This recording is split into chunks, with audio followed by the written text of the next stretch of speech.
out more detailed makeup for your George W. Bush costume. Now, if you're male and you're already about George W. Bush's age, you're not going to have to do too much work. But if you're younger, or if you're female, there are a few things you can do to complete the look. George W. Bush has some very distinctive wrinkles on his face, such as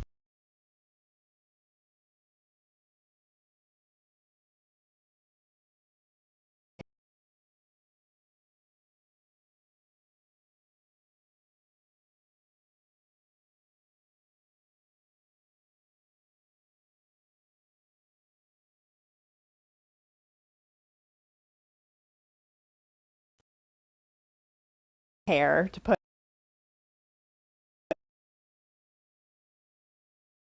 using pencil.